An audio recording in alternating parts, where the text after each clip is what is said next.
EduMagicians, welcome to the EduMagic podcast with your host, Dr. Sam Fessich. Dr. Sam is a professor of education, author of EduMagic, and a pumpkin spice latte fan. This podcast is designed for pre-service teachers. Remember, friends, teaching doesn't begin at graduation, but during that first class at 8 a.m. Let's get this party started. Hi, I'm Batsheva Frankel from Overthrowing Education, a part of the Education Podcast Network, just like the show you're listening to now. Shows on the network are individually owned and opinions expressed may not reflect others. Find other interesting education podcasts at edupodcastnetwork.com. Hey EduMagicians, it's Sam, and before we start into this episode, I want to share with you about an amazing resource. It's called the Educator Candidate Member Portal. AAEE provides you with resources such as virtual job fairs, a job board, interview tips and prep, resume building, webinars. You can even get a copy of the Job Search Handbook digitally. So head on over to aaee.org and create your free Educator Candidate Member account today. Friends, one more thing before we get started. This episode is brought to you by my new course, Digital Portfolios from Scratch to Interview Ready. Head on over to sfessich.com/courses for more information about this self-paced, hands-on virtual workshop. Hello, EduMagicians, and welcome back to another episode of the EduMagic podcast. My name is Dr. Sam Fessich, and today I have an amazing educator, author, Dr. Patricia Dickenson. I'm so excited to have you on the show today. Patricia, welcome to the show. Thank you so much. I know we've been trying to get together for some time, so it's great to finally make this happen with all the craziness this year has brought us. No, right? We were just talking about that before we hit record. Friends, a lot of good stuff happens before the record button gets pressed, so we're going to try to bring that into our conversation today. And today we are talking all about online learning. And friends, I know if you student taught during the pandemic and you were hybrid or online or traditional or some sort of weird combination of all those things, if you student taught or did a field experience, I truly, truly believe that that experience has taught you some skills that you can bring into a traditional classroom. The skills of flexibility, thinking on your feet, critically thinking, problem solving, all those types of things that we know teachers need. So I really think that experience has helped you. It might not have been a traditional experience that you had dreamed when you were a freshman or a sophomore, but I truly believe that those experiences can help you as a new teacher. Now, Patricia, before we jump into our conversation today, I would love for you to share all about your teaching story. So what brought you into education and what are you currently doing? Absolutely. Well, I know, I also work with new teachers. So for the past year, I've also been working with interns. So people that are currently in the classroom, they have their bachelor's, they're still working on their teaching credentials. So I've had the privilege of watching them teach and watching them teach online for the past year. In addition to that, I'm also a mama.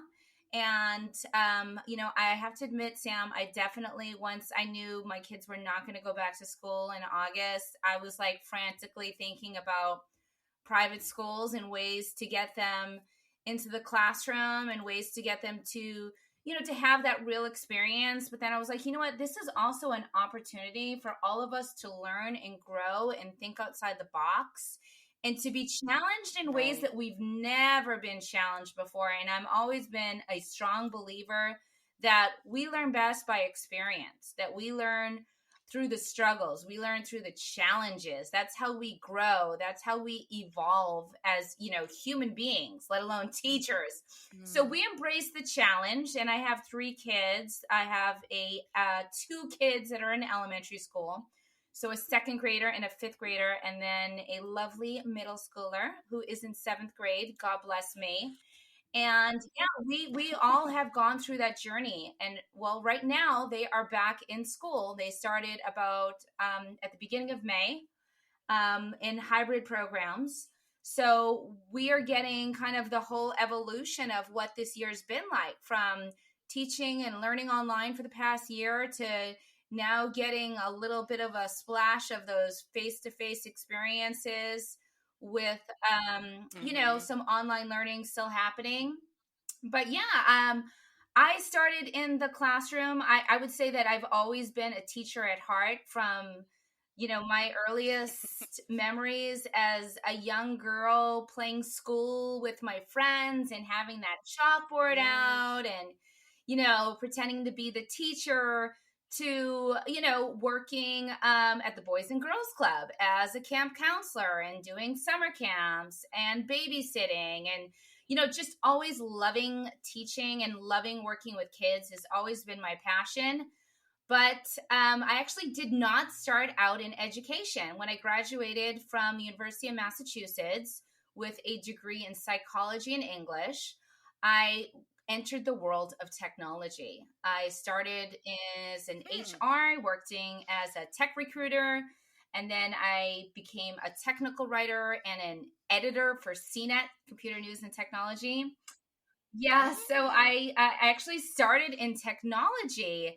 And when I was at my last job at a software company in Los Angeles, I was just really getting that burnout fatigue. And I was like, I need to do something. Like, I've always loved giving back. I've always loved just the feeling like I was making a difference, like many people do when they come into the profession. I ask them, why do you want to be a teacher? And they're like, well, I want to shape the future. I want to feel like I'm making an impact on Yes. someone's lives and having that positive experience on them. So I started volunteering for a program in LA called The Wonder of Reading. And so during my lunch break as a tech writer, I would go into a school and work with struggling readers and help them develop a love and a passion for reading. And then lo and behold, I kid you not, this is how God works in our lives. I was at a conference, a technical writing conference, and was literally feeling so disconnected and feeling like, oh my God, what am I doing here? I'm making great money, but I just don't like my job. And the one person I connected with was an educator. She was a teacher. She was there to kind of explore the world of technology and how it intersects with education. And we started talking, and her and I exchanged numbers. And she's like, well, I'm going to help you get a job as a teacher. And she did. She helped me. Yep. Goodness. And there I was with a bachelor's degree with no teaching credential.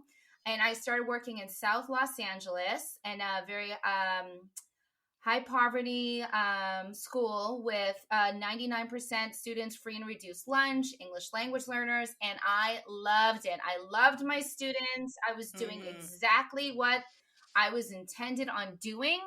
It was my passion. It was my fire. I was there all hours of the night, making my room beautiful and glorious. And it's just like out of the world experience for my students, and spent, my time tutoring before and after school. And just, it was my jam. I knew I was exactly where I was supposed to be. So lo and behold, I spent my first 10 years in the classroom working at this school site for Los Angeles Unified School District.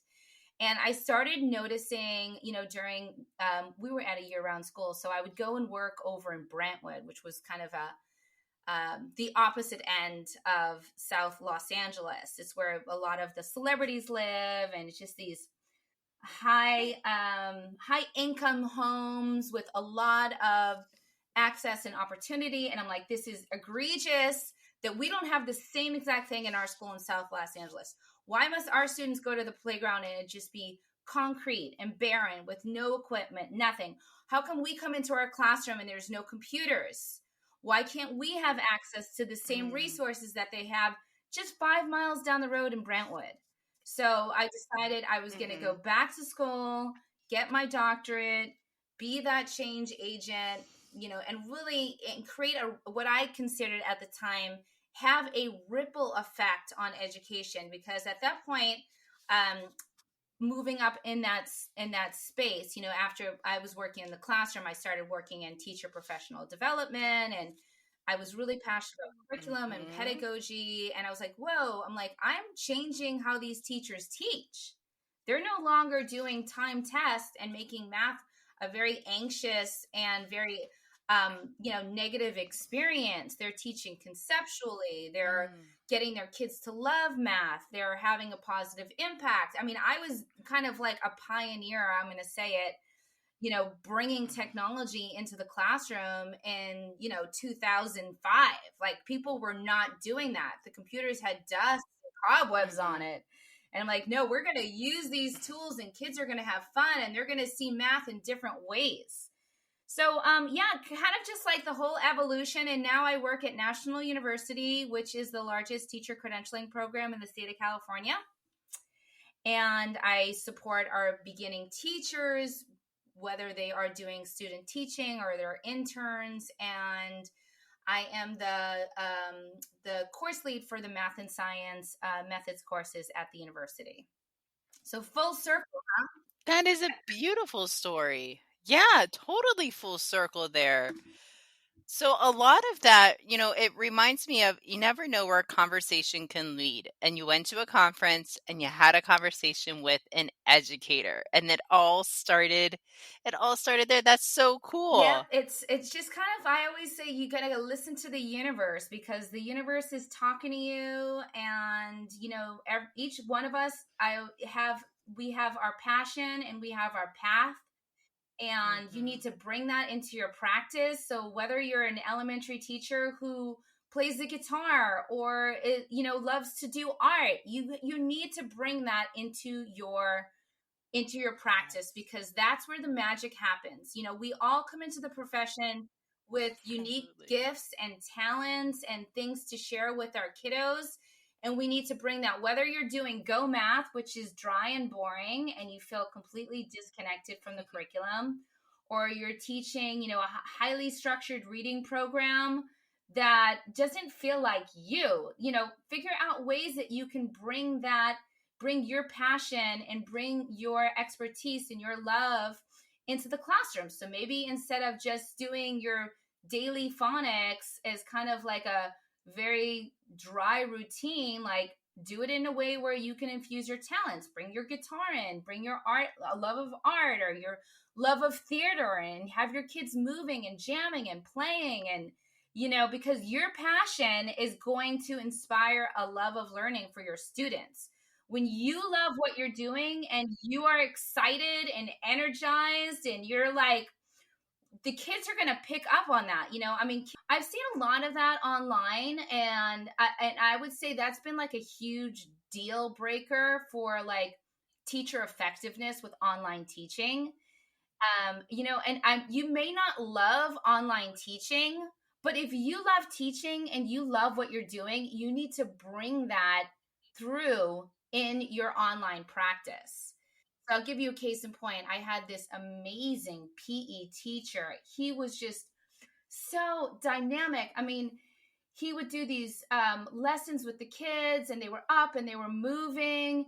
And then he would always use like the exit ticket and the data, and he would display it in a way that would kind of really just hone in on like the students' successes and their students' goals. And he would have bar graphs and charts displaying their data about like their attitude towards like a certain skill that they were learning, or bring in videos. And I was like, wow, I'm like, you are like rocking the online teaching. I'm like, I can't believe it. I'm like, you constantly build in on your students' assets, and you do it in a way that's so dynamic with visuals and images and movement and conversation.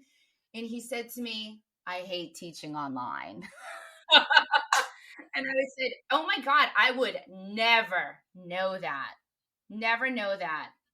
So, it's really about harnessing that passion and bringing it through no matter which medium you're using, whether it's face-to-face or online. You need to bring your passion forward and let it shine. I love that. I love that, Patricia. And one of your passions is, along with teaching future teachers, you also wrote a book. Could you share a little bit about that and your passion?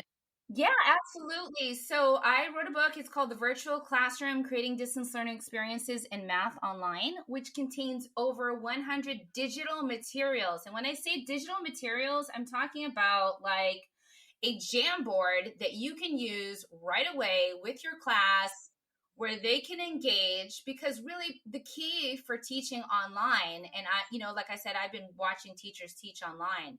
And so I have been able to really see, and also if you go on my YouTube channel, Teacher Prep Tech on YouTube, you will see not only am I somebody that watches, I also have been engaging. I've been working with teachers. I've been guest teaching. I'm in the classroom. I'm walking the walk and talking the talk. But the book is going to have all these digital resources that I personally created to help you create what I consider 3 quick wins for teaching online. First and foremost is that collaboration. So if you are using something like a Jamboard and your students are learning about fractions, decimals, and percents, they're doing it in a way that's allowing them to collaborate in that digital space. So maybe they're moving pictures of images of different fractions, decimals, and percents, and they're organizing it by less than 1/2, more than 1/2, more than 1 whole. And they're talking about what they're doing and why. Maybe they are working on, a project together using Google Slides, and they're planning a camping trip or planning a party for friends. And so I've already crafted a lot of the back end. And what that I mean by back end is the scaffolding that needs to happen in order for those pieces to really be successful. So obviously you need to know your learners, but you also need to provide them with opportunities to be independent, right? So that whole idea of being a self-directed learner, because let's just face it, if a student wants to know what is 1/2 plus 1/4, all they need to do is type it into a search bar. Learning is not happening that way. It's happening through collaboration.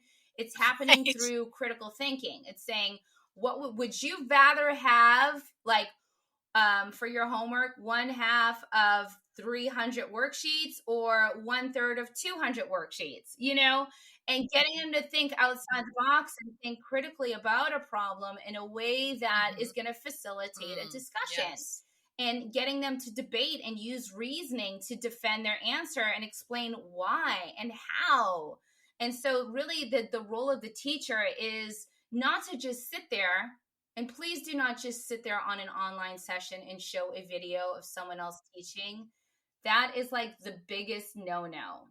Because let's just face it, if you're doing that, your kids are probably on Discord having an online conversation. They probably will be playing Roblox in the background, or they may be doing something else that you would not want to know. And if the cameras are off, it's because they're disengaged. So you need to create opportunities for your students to collaborate. And even if you're working with your kinders, then you might say, well, they can't get on a Jamboard and they can't do a digital project. That's okay. You can do something like a scavenger hunt. And you have them searching for, things in their house that have the short A sound. Or you have them searching for shapes that, that you're talking about in your math lesson. So get them to really think about how they can bring what they know into that online space. And always, always, always, if you're working with those babycitos, it is the age of language acquisition. So whoever is doing the most talking is doing the most learning. So that's my quick win number 2, is that your kids need to be doing the talking. You should be asking really good questions. Really good questions. And what are really good questions? They are open-ended. So it's not just a yes and no response. They're questions that lend themselves to multiple means of expression. So who can show me, different ways to make the number 10? So students can be showing different ways. There's multiple answers. There's multiple responses. They're open-ended. And, you do need to have a structure to your online learning. So that's why in the book, we talk about daily routines that are open-ended, that do promote collaboration, that do promote students engaging in math talk. And we talk about those 7 daily routines that you can build into online learning so that your students are learning and you are not doing all of the talking. And finally, number 3 is you need to put technology in the hands of your students. And so I'm just going to go personal here. And this is a true story. My son was diagnosed with speech and language disorder. He's in 5th grade. And he has an IEP. He's received services. He's struggled with speech and language. I do blame his brother, who's 2 years older and used to do all of the talking for him. But he also has processing issues. It does come out. He has really had a hard time with online learning, specifically because it's all about receptive language, which is happening. So instead of being in a classroom where he's able to collaborate with his students and do think, pair, share, he's gone a lot of receptive, just, teacher talk, and it's hard for him to process language. It's just how his brain is kind of wired, if you will. So with my son, and if you go onto the YouTube channel, you will see him, and you'll probably say, I can't believe he has speech and language. Well, you need to go back to the early videos. We have been making videos with him explaining math concepts and explaining his thinking and using digital tools like a Jamboard or like Desmos. And he's even made his own Kahoot. And then he's done a video of himself. So, and you can be doing this with your little kids. So if your students are in K2, instead of just having them, write their answer, they can do a video on a tool like Seesaw, or they can use a tool like Screencastify, or you can do something like Loom, or you could even use a Padlet and they could do a video response, let alone a Flipgrid, which is so easy and so powerful because then they can see all of their peers thinking. And so really allow your students to use the technology, and video is great because it does really align with universal design for learning. So you have multiple means of action, expression, and representation. And Sam, I kid you not, he came home the other day and said, Mom, I was selected to be the MC for our 5th grade graduation. Oh my gosh, that's amazing. I was glowing. I was just like, wow. So technology can be such a super powerful tool, and it can provide your students with an opportunity to really own where they need to grow, right? And so I've always used this quote like as my signature file is like, the purpose of education is to support students in finding out what they don't know and give them the means to gain that knowledge. So for my son who has had speech and language, he needs to work on speech and language, right? And the research says that most kids spend about 2% of their day talking and actually using language in the classroom. So what are they doing for 8 hours? They're just sitting there listening, So we need to provide opportunities, especially our English language learners. Why are they not being reclassified? Why are students being, in ELL or ELD levels for the majority of their K-12 career when we know that language acquisition takes about 3 to 5 years? Well, it's because they're not getting enough opportunity to actually use the language. So technology is one of those wonderful tools that can really lend itself. And as I shared with you before the class, I actually pulled my daughter out of her 2nd grade class because the technology was not being used to do that. It was just teacher directed. It was her watching videos all day long, and they were using Seesaw, but she was just watching videos and responding and dragging and moving tiles. I'm like, this is just not developmentally appropriate. So I switched her school, and her teacher uses breakout rooms, and the students are working collaboratively, and she's getting much more access to actually using print material. We do have to pick up worksheets and pick up packets, but she needs to have opportunities to practice because those are foundational skills. Writing is a foundational skills. Letter formation is a foundational skills. So you need to make sure that you're providing multiple means of expressions, and writing in print is one of them, especially for our young students. It's a great way for them to process, to reflect, and think. So you make sure that you're really including all of those means of expression, and you're not just tied down to one way of showing and knowing, which is why I love project-based learning, because it only lends itself to multiple means of expression, and you can really have your kids collaborate, and then you can have them have a variety of choices to express their knowledge. So let's say they're doing a group project on an environmental issue and a solution. Maybe they begin brainstorming on a Jamboard with their partner or in a small group. But then as a teacher, you can give them a variety of choices to express their knowledge. Maybe they're making a podcast. Maybe they're making a book on Book Creator, or they're doing an iMovie, or they're doing a digital poster using Canvas.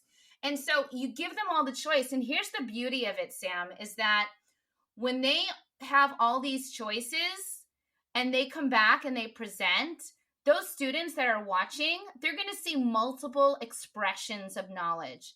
How boring is it to see one presentation in a PowerPoint 30 different times? It's the same thing over and over again. It gets really boring really fast. You've been sharing so many great nuggets of information, from tools to strategies to practical techniques. I think we got the what and the how, but let's talk about the why. So why should our future teachers care about online learning? Why should they, besides, with COVID, why should they continue to learn about these best practices and implement some of these best practices in their day-to-day teaching? Well, I mean, this is the age of knowledge creation, right? I mean, you can go and ask yourself, where are your kids spending most of their time after school? It's in a virtual world. It's playing games like Fortnite or Roblox. It's watching YouTube videos. And if you ask them, what do you want to be when you grow up? They might say, I want to be a gamer, or I want to have a YouTube channel. So they're already being primed for these types of experiences. And this is what they enjoy. They enjoy creation. This is the age of creation, right? We think about like history, and you have had things like Industrial Revolution, and you've had the Renaissance age. Well, I think this is the age of creation. And so technology really lends itself to creation. So take a group of 7th graders who've had historically struggled with math. They don't see themselves as mathematicians. Why? Probably because they've only had one way of expressing their thinking as a mathematician. Maybe they might say, well, why do I need to do this? I'm not going to be a math person. I don't even like math. Yeah. So how can you change their mindset? And, Joe Boller talks about having a growth mindset. Well, you need to not just talk about growth mindset. You need to actually model that. You need to provide opportunities for students to embrace a growth mindset. And how do you do that? You do that through pedagogy. So whether that's doing something like a genius hour and having your kids, talk about their passion, and then that comes from, the work of Google. And these are the employers. We need to model education based on what our industries are doing and how they're sustaining and supporting growth, right? In a company like Google, and they give their employees, an hour a week to work on anything they want with no restrictions and unlimited resources, and however they want to collaborate and share. I mean, why shouldn't our classrooms be like that, right? Why shouldn't we do things like design thinking, where they're thinking about problems and ways to solve it? Why shouldn't we be bringing in things like makerspace? I just did a presentation last week, and I'll post it on my YouTube channel if you want it.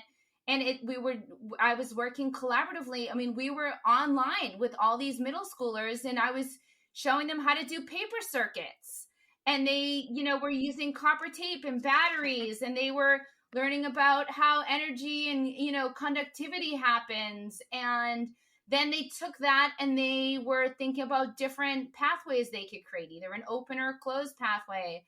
And they did all of that, and they put it into a card, and they made a card that lights up. And then talk about SEL, instead of just saying, well, SEL is this, social emotional learning is that. Give them an opportunity to actually put that into action. And so all of these kids got to make a pop-up light up card for somebody and give it to them. So kids were making graduation cards for friends, birthday cards, and they were doing it all under the guise of learning about science and engineering principles. So it was just like amazing. And of course I had to throw in some math in there, and we talked about parallel lines and perpendicular lines. And so, it's really about creating opportunities. So technology lets us do that because, like I said earlier, why would someone want to even struggle with finding out with what is 1/2 plus 1/4 when they can just Google it? So this is how you really get students to care about learning. And so I can't, I'm hearing that from teachers. Well, the students just don't care. Well, give them a reason to care. What are their passions? How can you bring their passions into your curriculum? Right. So for my mathematicians that I was struggling with, I had gotten this group to work with, and we were making websites. I had them make a website on Google Websites for a business idea that they had. And the students got to infuse their passion, things that they do outside of the classroom that they're proud of. And then we talked about proportional relationship and scale and fractions and decimals. And so you don't have to convince your students to love math when they're doing something that they love and they see math as a tool to help them. They see math as, and that's how math should be approached. It's like, this is a tool that's going to make my life better, right? And how are we really getting our kids to be college and career ready if we're not giving them the tools to be successful? And historically, that's why we've had so many problems as a society, is because we're not giving our students the tools to be successful and to think outside the box and to problem solve. So I think we can really prepare our students to be college and career ready if we teach them those skills of creativity, collaboration, problem solving, and the 4 C's. And then I say, here's the 5th C, it's compassion. We need to build compassion in. And how do we build compassion? Is we do that from doing, project-based activities, design thinking, and giving them opportunities to use technology to connect with social emotional learning. And that example you provided with the cards was a home run example. You implemented all those 5 C's into that project. And Patricia, this interview has been amazing. You've shared the why we should implement technology. You shared, I want to say, at least a half dozen tools that we could start implementing right away. And you've given us strategies that are tangible, that we can take these examples and do that in a field, and an internship, and a student teaching, or for our first year as a teacher. And I loved the 3 quick wins that you shared with us. Before you share about your book, would you mind recapping again, just in one sentence, those 3 quick wins? Collaboration is key. Asking good questions with open-ended tasks, and putting technology in the hands of your students. Beautiful. Now, Patricia, where can we get our hands on your book? And also connect with you. Absolutely. I mean, it's on Amazon, and it's I think it's like $12, and so I have a teacher pay teacher store, and people buy my products all the time. I'm just like, you can get all of it in this book. You're going to get a hyperlink to a Google spreadsheet, which, by the way, I keep updating, because anytime someone asks me, can you come out my classroom to do this with my students?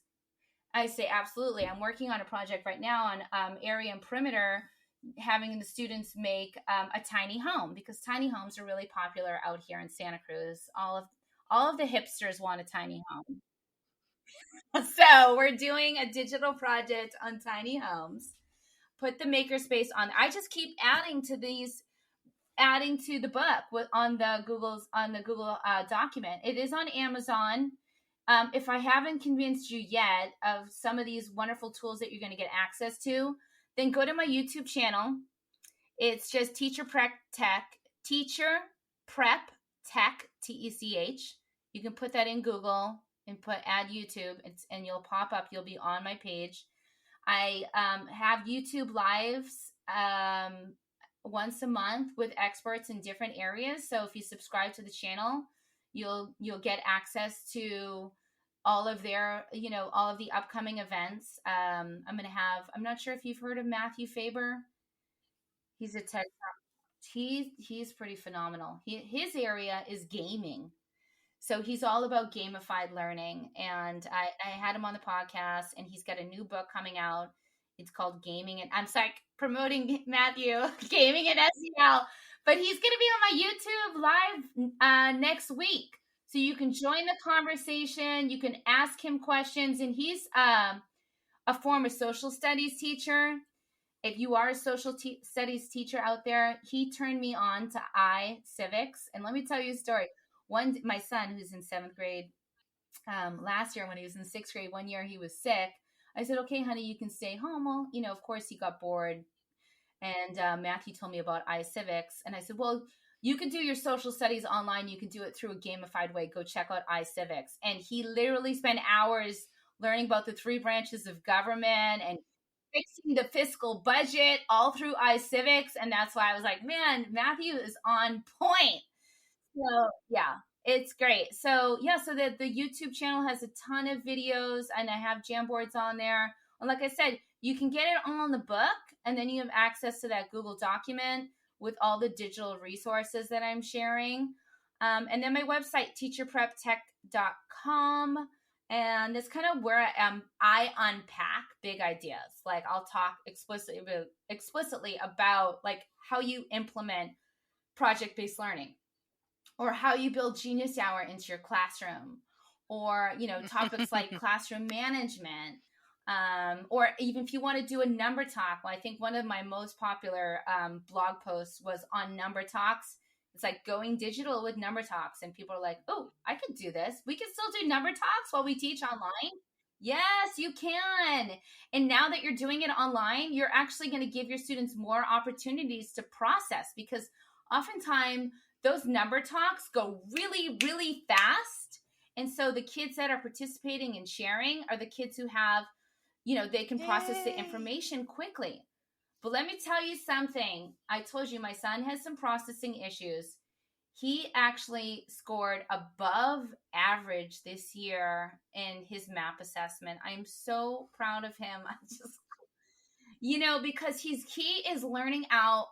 This year has been so pivotal for him, because he has learned so many strategies about how he learns, how he processes information, how he can self-regulate, how he can manage himself. And really, that is what we want to do with our students who have exceptionalities. We don't want to just, I think, and I could talk about this in another podcast, but certainly I think there is a tendency to, for teachers to really want to overhelp.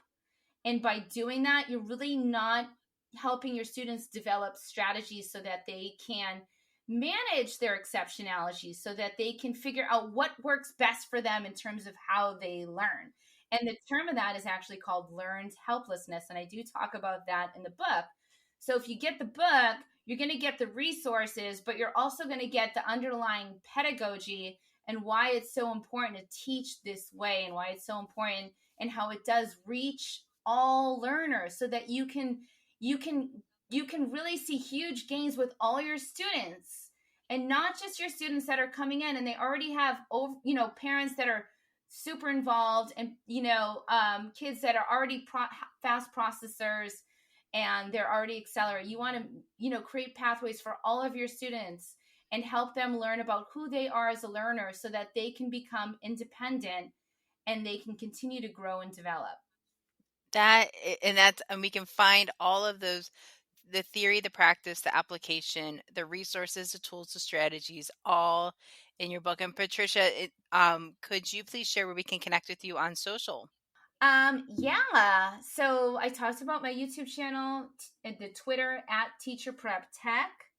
I'm also on Instagram @TeacherPrepTech, and my website, which is TeacherPrepTech.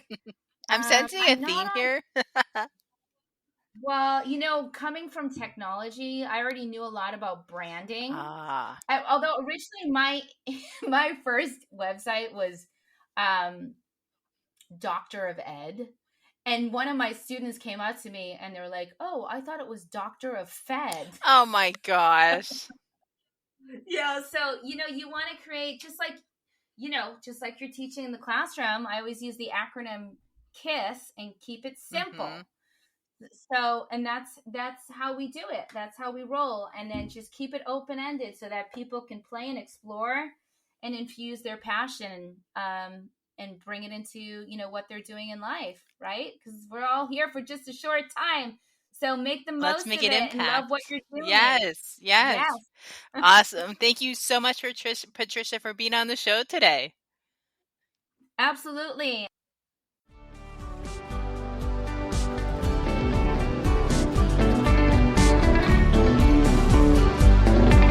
And there you have it, EduMagicians. If you enjoyed this episode, please subscribe and share it with your friends. For more EduMagic, check out sfessage.com and follow Dr. Sam on Twitter and Instagram @sfessage. Until next time, you have the EduMagic within you.